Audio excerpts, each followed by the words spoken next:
लालगंज के शहदुल्लापुर गांव में अचानक आग लगने से करीब 3 दर्जन घर जलकर राख हो गए। इस घटना में लाखों रुपए की क्षति का अनुमान लगाया जा रहा है। जानकारी के अनुसार शहदुल्लापुर गांव के वार्ड नंबर 2 में बुधवार को अचानक एक घर में आग लग गई। आग की लपटें इतनी तेज थी कि देखते ही देखते दर्जनों घर को अपनी चपेट में ले लिया, जिसके बाद हाजीपुर लोकसभा क्षेत्र से महागठबंधन के प्रत्याशी शिवचंद्र राम अग्नि पीड़ितों का हाल जानने पहुंचे। उनकी दुर्दशा देखकर शिवचंद्र द्रवीभूत हो गए। इस दौरान शिवचंद्र राम ने कहा कि इस भीषण अग्निकांड में दलित समाज को भारी क्षति हुई है।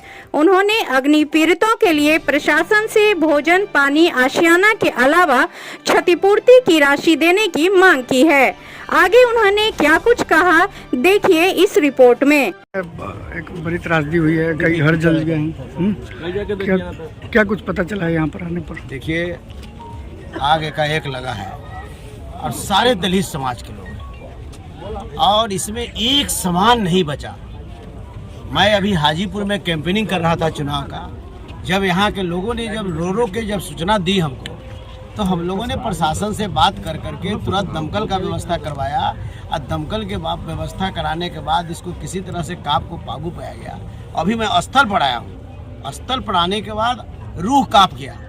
न उनको खाने का कोई सामान बचा, न पहनने के लिए वस्त्र बच सका, न रहने के लिए छत बच सका, और नहीं मान के चलिए कि उसके पास जो जीने का जो आधार था, जो बकरियाँ थी, किसी के 10 बकरी, किसी के 5 बकरी, किसी के 4 बकरी, किसी की मवेशी, इस तरीका की बात हुई है। लगभग जो हमने अभी देखा कि कम से कम अभी 26 लोगों का जो है कि आग जो है कि लगा है और इस तरीका से ये हुआ है। और इसकी टोटल व्यवस्था भी मैंने प्रशासन से बात की है।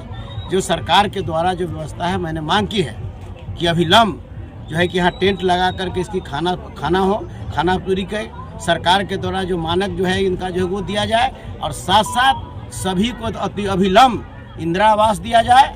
और इंदिरा आवास के साथ साथ सभी को जो है कि जिनकी शादी थी कल परसों में, उनके कम से कम जो है कि बच्ची के शादी का सारा खर्च कम से कम गवर्नमेंट उठावे, और साथ ही साथ सभी परिवार को 1-1 लाख रुपया सरकार मुआवजा दे। क्या बात।